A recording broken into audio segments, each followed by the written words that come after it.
Oh, you dafty. Aye, you. Well, is there anyone else silly enough to try keepy uppies with 2 footballs? All you need is 1 football. A football app that brings together the latest news and in-match updates to football fans all over the world. 1 football covers over 100 international football leagues and competitions live and in comparable detail. Pick a team, any team. You'll receive live official updates from the team you follow around the clock. Make sure you download 1 football to ensure you get a great result. Oh, you want me to flex the shirt on the back of my chair? Right, got it. Yes, so if you do not know already, I am playing in a charity match on the 8th of June at the Falkirk Stadium, 2 PM kickoff. Link to get tickets is in the description down below. And yeah, all proceedings goes to, well, 50% goes to Sam H, the other 50 goes to the Falkirk Foundation. I'm playing with all the other Scottish YouTubers that you can imagine. Well, majority of them anyway. And yeah, it should be a great event.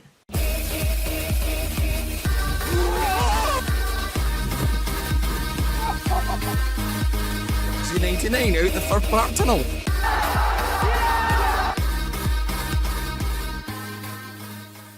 Hey guys, Goggsy here and welcome back to a brand new video. I've had a couple of days off because I've just been so busy with college and that's pretty much it. And yeah, so last Monday I was on the Spfl show for the last episode of the season and we revealed our team of the year.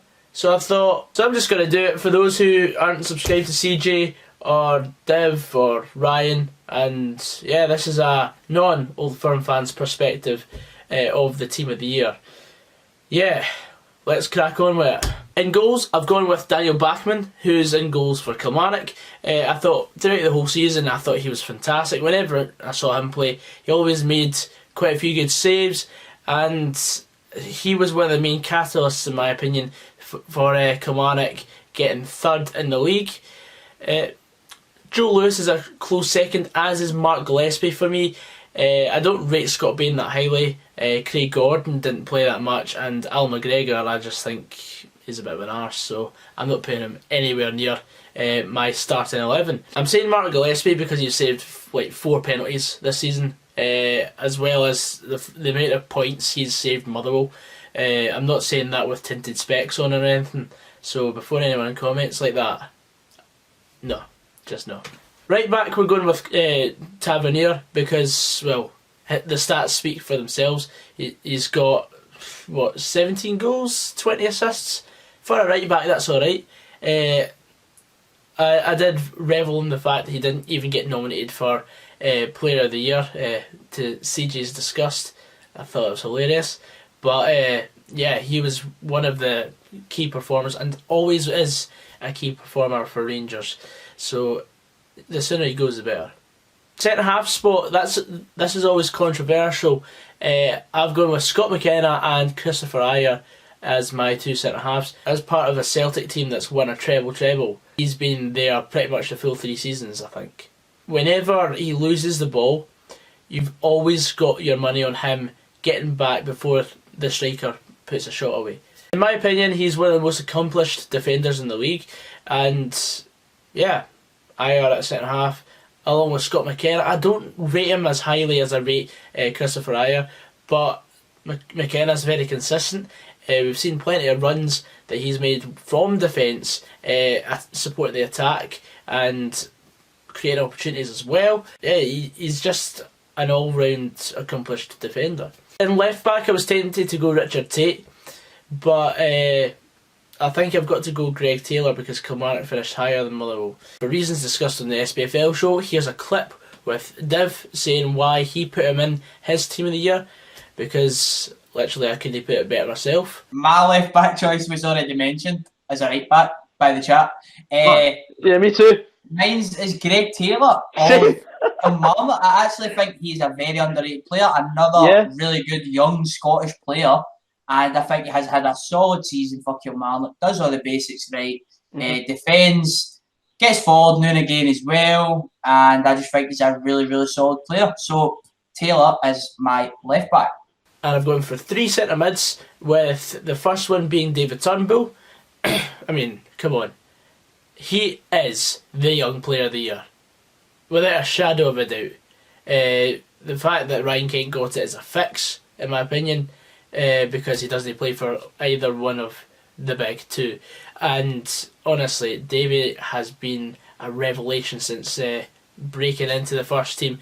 I mean, 15 goals in 31 games, that's averaging, a goal every 2 games, basically.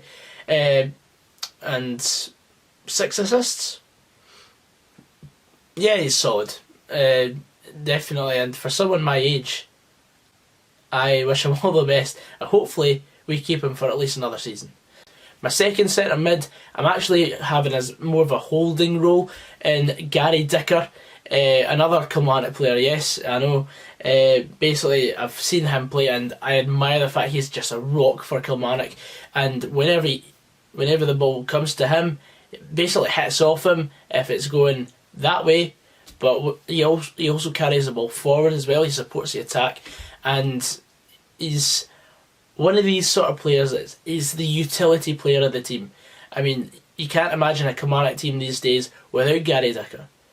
And yeah, hopefully Kilmarnock can get some comfortable ties in Europe and get a few qualifying rounds through, because I mean, we need it for the coefficient, but also Kilmarnock's played in Europe for 18 years.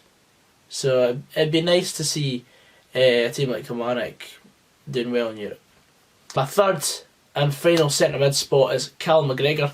I mean,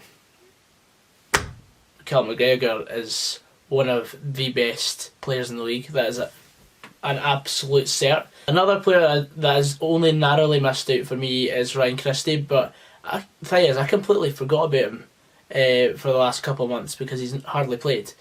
But Cal McGregor is there because, I mean, he's one of the most creative players in the midfield. Whenever he's playing against Motherwell, I always know whenever he's on that ball, any pass he makes could completely carve open our defence. So I've got to respect that. He's got the talent. He is basically a midfield genius. I've gone for a front three. In my opinion, this works best as a 4-3-3 formation. This is if I was playing Football Manager and this was my SPFL team. So on the right, we've gone with James Forrest, simply because he's one player of the year. He's got to be in the team of the year. And he's also carried Celtic through a lot of games this year. Celtic have been far from their best. I mean, 2 seasons ago, you couldn't lay a finger on them.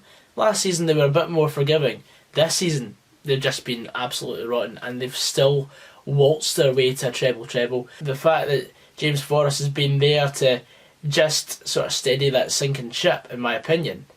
Because if he'd given it about 5 more games, Celtic may not have won that league. I mean, I think Rangers could well have snuck in. But James Forrest, not only did he carry Celtic through a few games this season, for example, he scored 4 goals at St Johnstone, scored a hat-trick for Scotland as well against Israel. He single-handedly got Scotland through 1 international break.